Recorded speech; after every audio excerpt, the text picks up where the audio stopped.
vida. La maternidad es un acto de amor voluntario. Sí a la despenalización del aborto por violación sexual.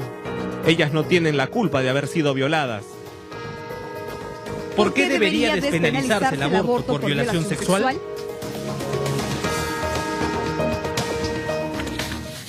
Bienvenidos a este programa de debate y diálogo. El día de hoy nos acompañan Gladys Villahuerta, ella es obstetra y directora de Católicas por el Derecho a Decidir, y también nos acompaña María Isabel Sedano, directora de DEMUS, del Estudio para la Defensa de los Derechos de la Mujer. Me gustaría preguntar si el debate sobre la despenalización del aborto, sobre todo en una situación tan compleja, tan dura como lo es una violación sexual, ¿verdad? Un embarazo tras una violación, está teniendo un debate serio en la actualidad. Se lo preguntamos para empezar a María Isabel Sedano. Lamentablemente, desde el Congreso de la República, el congresista Eguren, quien sigue siendo presidente de la Comisión de Justicia y Derechos Humanos, tornó lo que debería ser un debate estrictamente basado en derechos, con todo el respeto para las víctimas de violación sexual, en un debate poco serio o lamentable. Sus afirmaciones sobre la imposibilidad de que una mujer quede embarazada producto de una violación callejera por falta de lubricación es una muestra de la calidad de los argumentos del congresista. Habló además de las violaciones frecuentes dentro del seno familiar, ¿verdad? ¿Se está tornando entonces el debate serio que se quiere sobre este tema? ¿Cómo se puede sincerar finalmente el debate? Se lo preguntamos a Gladys Villahuerta.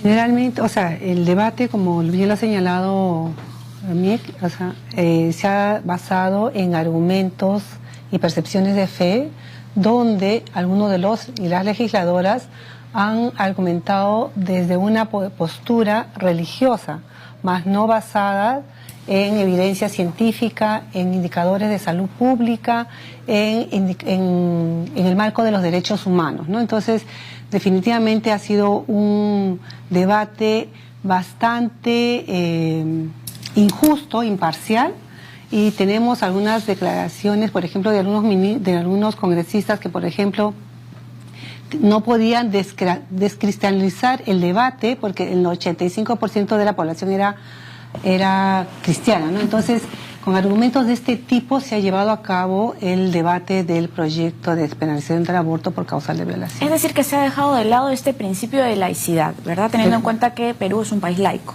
Definitivamente, nosotros por Constitución somos un país laico, pero sin embargo, inclusive el congresista Rosas determinaba que a pesar de ser un país laico, no podíamos dejar a Dios en estas argumentaciones. O sea, realmente un debate bastante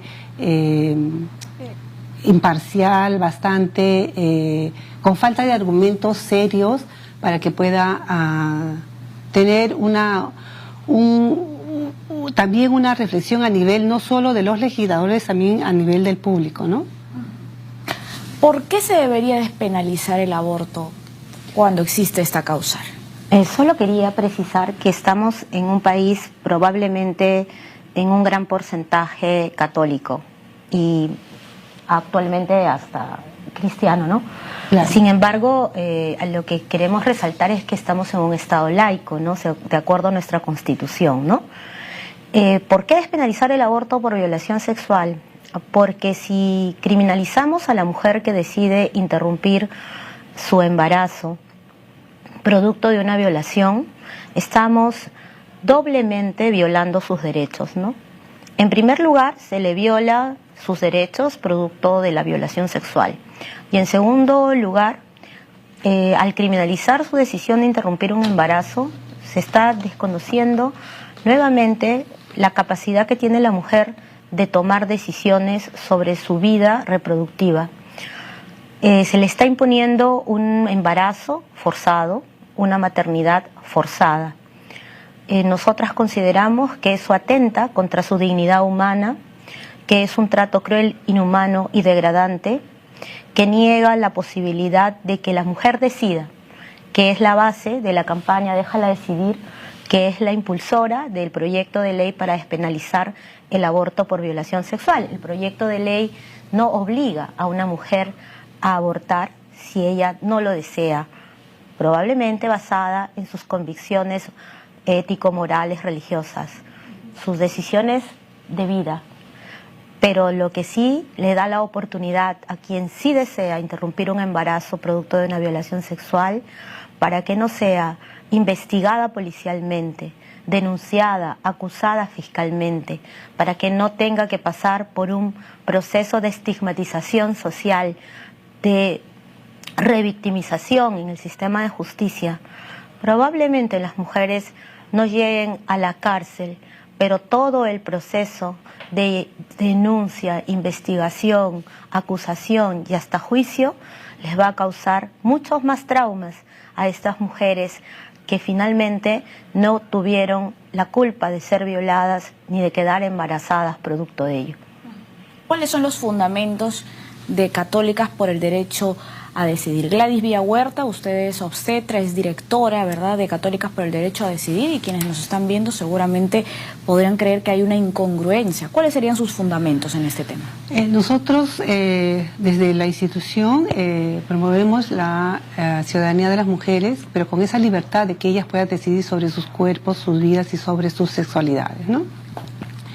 Consideramos de que dentro de los dogmas establecidos por la jerarquía eclesiástica, hay momentos en que hay dudas, y ante esta duda definitivamente hay documentos como por ejemplo el Concilio Vaticano II, donde determina la libertad de conciencia, y en esta libertad de conciencia es justamente donde la mujer, en base a sus verdades, ¿no? O sea, en base a todo un sentido de haber analizado lo bien y lo malo para esa mujer, ¿no? Justamente toma una decisión, y nosotros creemos en ese Dios justo, misericordioso, que en vez de estigmatizar y señalizar y culpabilizar, acompaña a estas mujeres en ese proceso de decisión. Según la encuesta demográfica y de salud familiar ENDES de 2014, en nuestro país, el 14.6% de las adolescentes peruanas ya son madres o están embarazadas. 29 de cada 100 muertes maternas en adolescentes están vinculadas al aborto inseguro. Esto también es lo que menciona Demus, diversas ONGs, Flora Tristán. ¿La muerte de las mujeres embarazadas está verdaderamente relacionada con las prácticas de un aborto clandestino, María Isabel?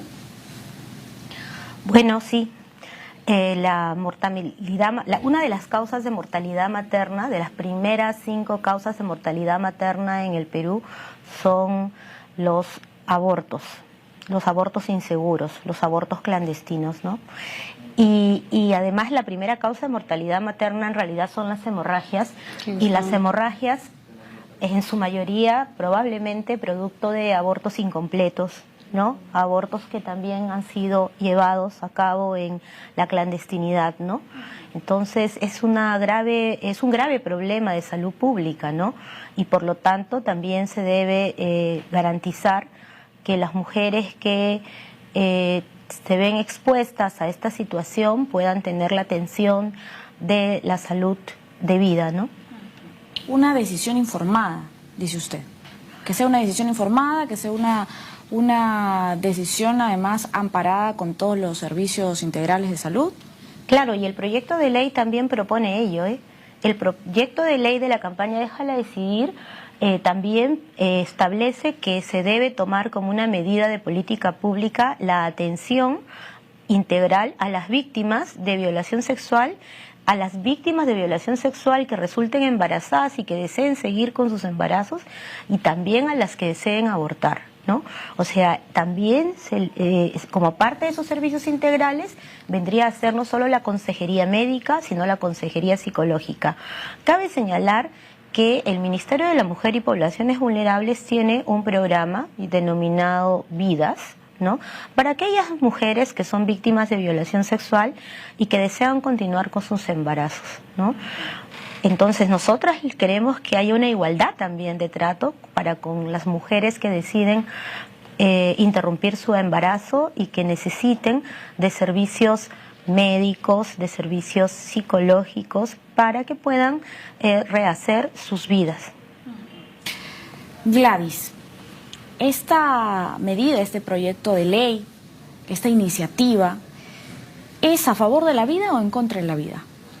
Yo considero que es a favor de una vida digna, ¿no? O sea, porque el hecho de determinar vida, o sea, la misma célula tiene vida, ¿no? Entonces, pero el poner en una equidad a un concebido en relación a la vida de una mujer donde está contextualizada con todo un contexto, ya sea familia, hijos, o sea, nosotros estamos a favor de una vida digna, donde pueda determinarse toda esa garantía, Marisabel, ¿no? En el sentido de, por ejemplo, en el caso de que estas mujeres puedan continuar un embarazo, porque al final, como decía, nosotros no estamos promoviendo que las mujeres puedan aportar, lo que estamos promoviendo es que el Estado pueda garantizar servicios para que estas mujeres, servicios con calidad, ¿no? Que puedan cubrir tanto a aquellas mujeres que decidieron continuar un embarazo producto de una violación o aquellas que no decidieron.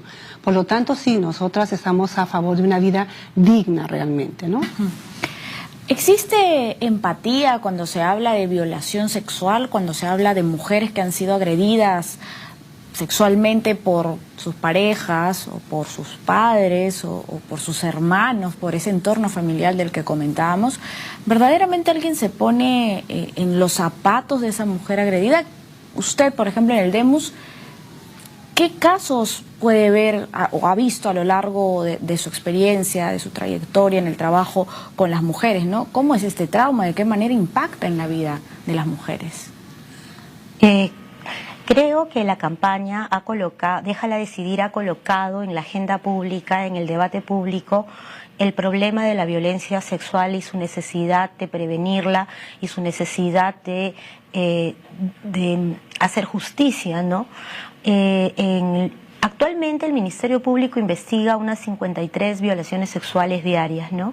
Del universo de casos denunciados se sabe que la mayoría en casos denunciados son niñas y adolescentes, víctimas de violación sexual de parte de su familia, sus padres, padrastros, tíos, hermanos, primos, etcétera, o de figuras paternas como pueden ser profesores o empleadores, ¿no? Poco se sabe del universo de denuncias de una serie de expresiones de la violencia sexual contra una diversidad de mujeres. Por ejemplo, a través de la ENDES, del INEI, sí podemos saber qué pasa con las mujeres entre los 15 y los 53 años alguna vez unidas, ¿no? Podemos saber que 1 de cada 10 ha sido víctima de violación sexual reportada de parte de su pareja o expareja, así lo declaran. Pero luego no sabemos sobre la violación sexual de mujeres adultas mayores, menos sabemos de la violación sexual contra lesbianas o contra transmasculinos, o las violaciones sexuales que lamentablemente pasan con las niñas, adolescentes, mujeres adultas de cualquier edad con discapacidades, ¿no? Que también es otro problema, ¿no? Entonces hace falta una inversión pública para que se cuente con una data lo más detallada posible y que podamos además tener una política pública que pueda librarnos de una serie de estereotipos y prejuicios de lo que llamamos en DEMUS la cultura de la violación sexual, por la que los hombres lamentablemente consideran que tienen derecho a violar, y cuando las violaciones sexuales no se denuncian y quedan impunes, también refuerzan ese poder que tienen. Pero además también está esta cultura que considera que las mujeres provocamos las violaciones sexuales. Las encuestas de opinión pública del Instituto de Opinión Pública de la Pontificia Universidad Católica del Perú señala un alarmante porcentaje de personas que considera que las mujeres siempre provocamos la violación sexual. Varía según regiones, pero en el promedio nacional es más del 30% de las personas que consideran que provocamos las violaciones sexuales. Entonces, la campaña Déjala Decidir está poniendo está haciendo que la gente, que el público se informe y pueda identificarse con la víctima de violación sexual. Está mostrando los colectivos de jóvenes universitarias, de los diversos movimientos sociales, están mostrando el rostro de la campaña. Y estas compañeras y compañeros también que se han sumado a la lucha, lo que están diciendo es que no podemos seguir tolerando ni la violación sexual, ni la criminalización de mujeres que deciden interrumpir sus embarazos producto de violaciones sexuales, ¿no? La violación sexual ataca a todas las mujeres en sus diversidades, pero las que pagan el precio de la clandestinidad de los abortos, de mantener ilícitos los abortos, y la pagan con sus vidas, y la pagan con su bienestar y con su dignidad, son las mujeres más pobres, las mujeres de zonas rurales, las mujeres que lamentablemente no pueden acceder ni siquiera a un centro de salud o a un hospital. Y entonces hay aquí también un problema de discriminación, ¿no?, contra las mujeres que no tienen los recursos para hacerse un aborto en una clínica o tomar una anticoncepción oral de emergencia comprada en una botica o una farmacia, ya que el Estado ha decidido no distribuirla en los servicios públicos de salud, lo que aliviaría mucho el problema también del aborto en casos de violación sexual. Vamos a una pausa y luego vamos a continuar hablando sobre este último punto, sobre el tema de la anticoncepción de emergencia y también estos abortos clandestinos y cómo impacta a las personas, como ha dicho usted, a las mujeres más pobres del país. Pausa y regresamos. ¿Por qué debería despenalizarse el aborto, sobre todo cuando existe una violación sexual de por medio? Escríbanos a @DID7.3 y también a nuestra página en Facebook. Ya volvemos.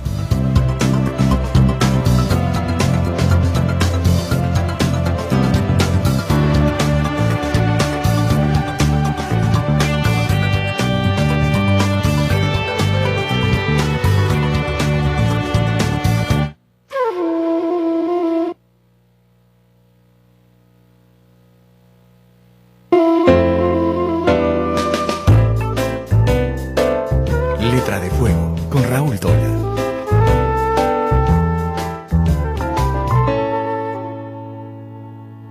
¿Qué tal? ¿Cómo está? Bienvenido a Letra de Fuego.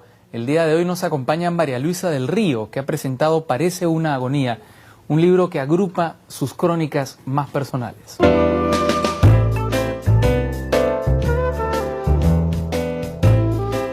Es mi segundo libro en esta línea. Hay uno primero que se llama No mires atrás, que publiqué con la editorial Solar, que tiene esta misma estructura de historias muy cortitas que yo llamo como Polaroids, porque son instantes de cosas que he vivido, sentido o presenciado.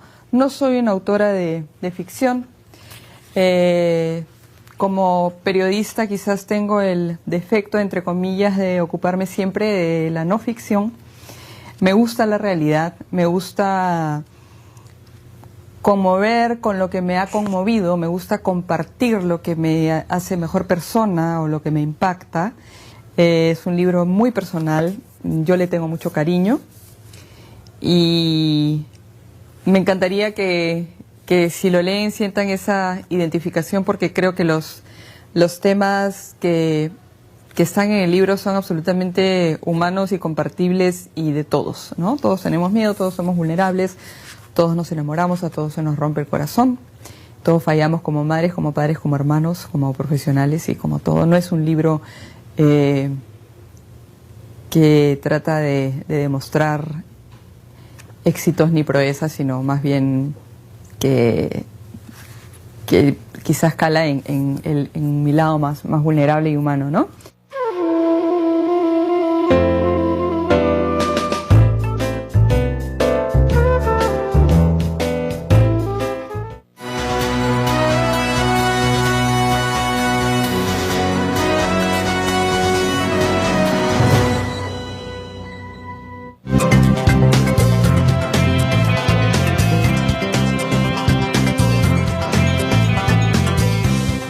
Estamos de regreso con Debate y Diálogo. El día de hoy estamos hablando sobre el aborto y sobre el tema de esta iniciativa en el Congreso de despenalizar el aborto por causal de violación.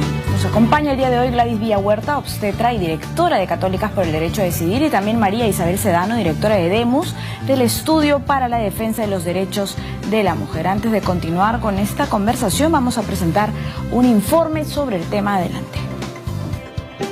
En las últimas investigaciones, el Perú ha sido visto como el país con más denuncias por violación sexual a nivel de Sudamérica, y ocupa el puesto 16 en el mundo, según lo informado por la ONG Flora Tristán, que además revela que el 78% de las víctimas de violación sexual son menores de edad, y el 5% de estas queda embarazada. Según cifras de una ONG en nuestro país, se producen más de 300.000 abortos clandestinos e inseguros cada año, de los cuales al menos 50.000 resultan en la muerte de la mujer. Por otro lado, el primer estudio sobre aborto y violación realizado en 1979 por la doctora Sandra McCorn reveló que de un total de 33 mujeres violadas, solo 5 decidieron abortar. Mientras que en la década del 90 el Elliott Institute y el Fortress International realizó una investigación en base a 192 mujeres estadounidenses que quedaron embarazadas producto de una violación. El resultado indicó que el 70% de ellas optó por continuar con el embarazo. Además señala que el 90% de las que decidieron abortar se arrepentían de haberlo hecho y calificaban la decisión como la peor solución. En octubre del año pasado se presentó ante el Congreso el proyecto de ley que propone la despenalización del aborto en casos de violación sexual, inseminación artificial o transferencia de óvulos no consentida, con casi 64.000 firmas a favor.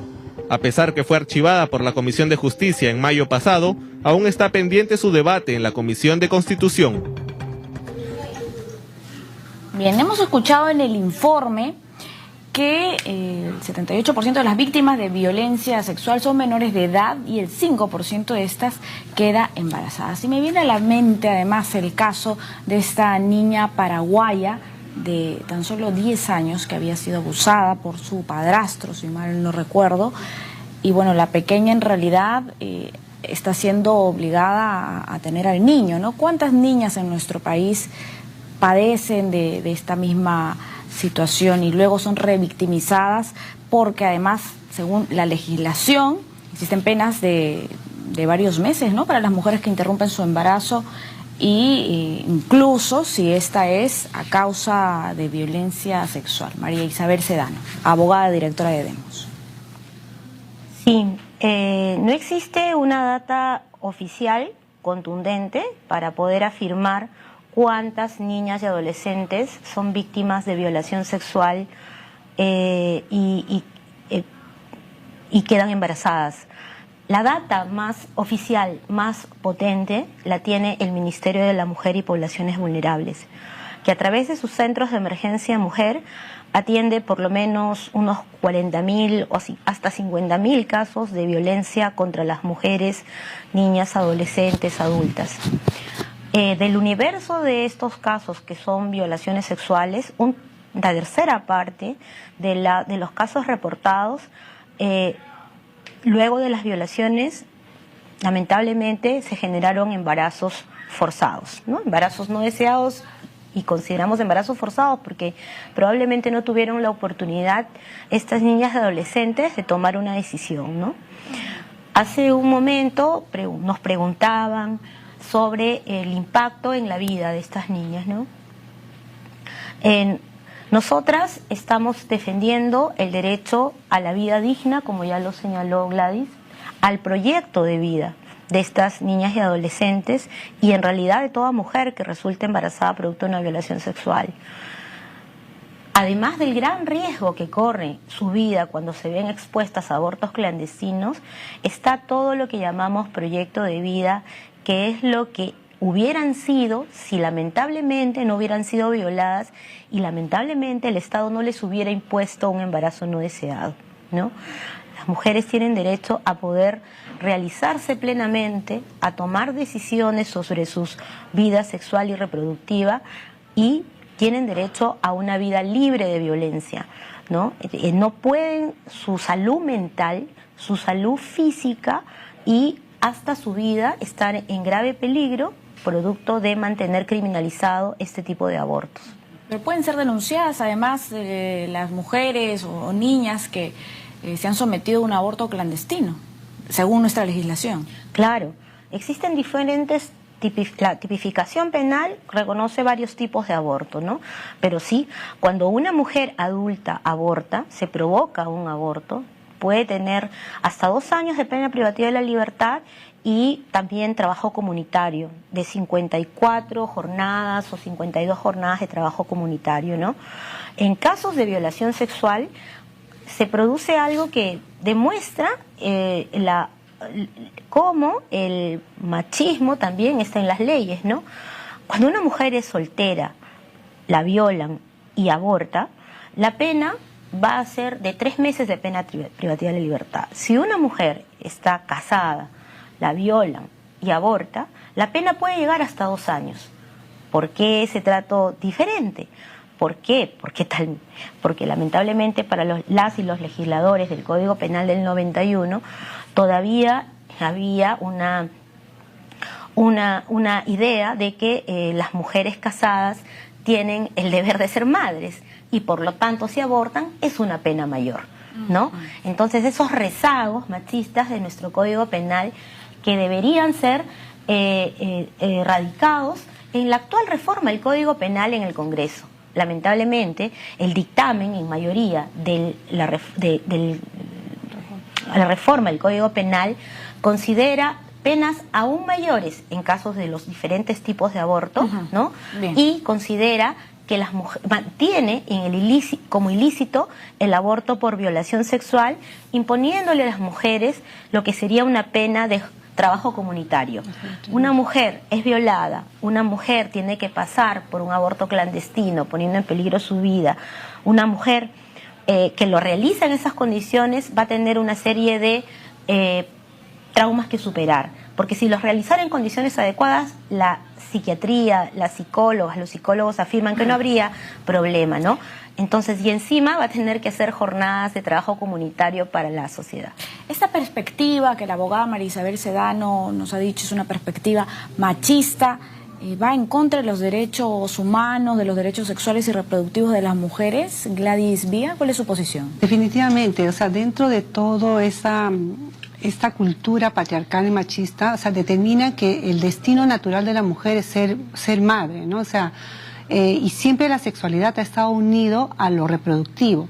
Dentro de estos discursos eclesiales o discursos pastorales se ha determinado de que la relación es el binomio matrimonio y familia, y está determinado a lo natural, ¿no? Entonces es lo moral, lo natural, lo moral. Entonces siempre desde toda la historia la sexualidad en el caso de las mujeres, por ejemplo, ha sido ligada solo a lo reproductivo, ¿no? Gladys Vía, ¿usted como obstetra ha presenciado algún caso de alguna mujer que haya sido agredida sexualmente, que haya intentado a lo mejor acabar con su vida porque no ha podido interrumpir ese embarazo, o alguna situación así de radical? Definitivamente cerca no, pero hemos estado acompañando el proceso de una adolescente, actualmente ya es adulta, joven. El caso de LC, que es una adolescente de Ventanilla, que fue violada por el vecino, y ella se embaraza. Los padres solicitan al Hospital Carrión que se dé el aborto, pero como ella ante esa negación, ella se tira del segundo piso de su casa, tiene una lesión en la columna, la llevan al hospital, pero como está embarazada, retrasan la operación porque tenían que conservar al concebido y se da luego un aborto natural. Cuando ya deciden operar, ya había pasado 2 a 3 meses, las secuelas de ese daño en la columna fueron fatales y ahora esa adolescente ya joven es cuadriplégica, ¿no? Entonces, no es que se estén contando cuentos, son cosas que ocurren, son cosas que están sucediendo y es necesario que se tome una medida desde el Estado, ¿no? Determinando una política laica, una política pública que pueda garantizar estas decisiones, porque el derecho a decidir es un derecho que está en la Constitución, por lo tanto, garantizar ese derecho. ¿Por qué cree que se encuentra tanta oposición, sobre todo, bueno, también lo podemos escuchar, ¿verdad?, ya sea en las redes sociales, en una conversación de casa, en universidades, colegios, pero en el Congreso, en donde el debate, como ustedes han mencionado, no se ha tornado un debate más serio, en donde se han tenido en cuenta ya estadísticas de salud, políticas públicas, etcétera? Se está pidiendo la reconsideración en la Comisión de Justicia y que se apruebe además en la Comisión de Constitución, ¿no? ¿Por qué políticas públicas sí en otros países en relación con el aborto por violencia sexual, y por qué esas políticas públicas no ocurren o no podrían ocurrir en nuestro país? María Isabel Sedano. Tenemos congresistas que no respetan el Estado laico, el principio de laicidad, el principio constitucional de laicidad, y que deberían ser denunciados, que deberíamos denunciar ante el Comité de Ética del Congreso, porque congresistas como el congresista Eguren, ya se dijo, no han sido imparciales, todo lo contrario, han usado su curul, han usado su cargo para pedir, por ejemplo, en la mayoría de opiniones que ha solicitado sobre el proyecto de ley, la mayoría han sido organizaciones de índole religiosa o vinculadas a las iglesias, sobre todo la Iglesia Católica, ¿no? Las expertas y expertos que han presentado, los que se oponen a este proyecto de ley, ya lo han dicho aquí, han usado argumentos de carácter religioso, no argumentos jurídicos, no los argumentos que hemos expuesto nosotras. Yo quisiera aprovechar la cita que se ha hecho aquí del caso LC, un caso que litiga de forma emblemática Pronsex, una organización de defensa de derechos sexuales y reproductivos, y que es un caso que ha sido llevado ante el Comité CEDAW, que es el comité que vigila el cumplimiento de la Convención para eliminar toda forma de discriminación contra la mujer. El comité ha dictaminado que el Estado peruano es responsable de violación de una serie de derechos del LC y le ha recomendado, o sea, le ha dictaminado en realidad, porque se llama recomendación, pero en realidad es de carácter obligatoria, que revise su legislación penal y despenalice el aborto por violación sexual. Nosotras, cuando argumentamos, tenemos que señalar que el Comité de Expertas que vigila el cumplimiento de la Convención Interamericana para prevenir, sancionar y erradicar la violencia contra las mujeres, ese Comité de Expertas que se llama el mecanismo la MESECBI, ya ha emitido declaraciones regionales donde le recomienda a todos los estados que forman parte de la OEA que despenalicen el aborto por violación sexual. Así como el Comité CEDAW o el Comité de Expertas de la Convención Belén do Pará lo ha recomendado, al Estado peruano ya se lo han recomendado otros comités que vigilan tratados de derechos humanos. Si los congresistas, como la congresista Marta Chávez, el congresista Eguren, el congresista Rosas, el congresista Lai o el congresista Julio Díaz Dioses, ¿no? Ellos quieren aprovechándose tal vez de un vacío legal que no termina de garantizar los principios como el de laicidad, como deberíamos buscar que una nueva constitución lo haga, ¿no? Para que no quede el mandato y si se viola sea impune o la ciudadanía no podamos usar un amparo para garantizar que los congresistas no hagan lo que están haciendo, ¿no? Como puede suceder en otros países, ¿no? Que si un funcionario público viola el principio de laicidad y me afecta derechos, yo puedo usar una tutela en Colombia y así mismo debería ser aquí, porque estos señores simplemente, reitero, están vulnerando el principio de laicidad y vulnerando a su vez la garantía de los derechos de las mujeres, ¿no? Nosotros, ya sea en el marco del debate del proyecto de ley de despenalización del aborto por violación sexual o ya sea en el marco de la reforma del Código Penal, estos congresistas lo que están decidiendo son sobre los derechos de las mujeres, sobre nuestras vidas, sobre nuestros cuerpos. Y creemos que tenemos que todas y todos hacer respetar los derechos de las mujeres en el marco de un Estado laico. También quería comentar que la campaña Déjala Decidir desde su inicio, además de haber logrado presentar un proyecto de ley recogiendo más de 64.000 firmas, además recogimos muchas más, esas fueron las que eran requisito para cumplir con el requisito de ley, hemos logrado que aumentar en más de 9 puntos la opinión pública favorable, porque cuando la población a través de este tipo de espacios nos escucha y sabe que proponer la despenalización del aborto por violación sexual está en el marco del ordenamiento jurídico nacional, constitucional e internacional de derechos humanos, tiene ya otra perspectiva. Cuando sabe de las consecuencias de criminalizar este tipo de abortos, ya también puede tener una decisión informada, una mejor opinión. Y eso se ha demostrado. Hemos subido de 43 puntos a 54 puntos la opinión pública favorable. En las calles, informando a través de los medios de comunicación, haciendo trabajo en las organizaciones sociales de base. Y esta campaña no es de unas cuantas ONGs. No solamente somos Católicas por el Derecho a Decidir o Demos, son más de 40 organizaciones a lo largo y ancho. En la marcha del 12 de agosto por la despenalización del aborto por violación sexual, histórica, la primera marcha y única que se ha hecho a favor de despenalización del aborto en el Perú fue en el año 78 y salieron 50 mujeres valientes marchando al Parque Universitario del Congreso. Ahora hemos ido más de 1000 personas en las calles y hemos estado en regiones como Piura, Arequipa, Tacna, Cusco, Ayacucho, Junín.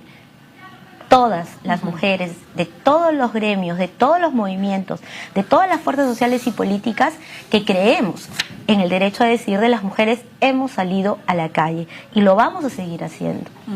Bien, hacemos una pausa, regresamos para continuar hablando de este tema. ¿Por qué debería despenalizarse el aborto en los casos de violación sexual? Sigan escribiéndonos a las redes sociales que luego leeremos los comentarios y también las consultas. Pausa y volvemos.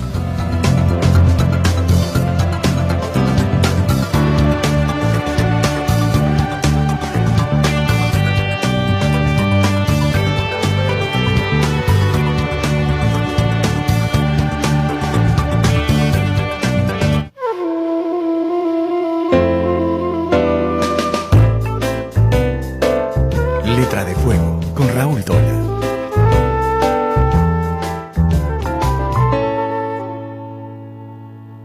¿Qué tal? ¿Cómo está? Bienvenido a Letra de Fuego.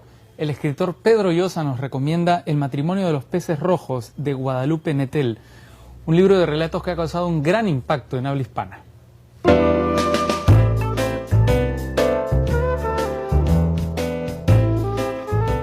Guadalupe Nettel es una escritora mexicana que está siguiendo una carrera ascendente, con muchos logros, ha ganado recientemente el Herralde de novela,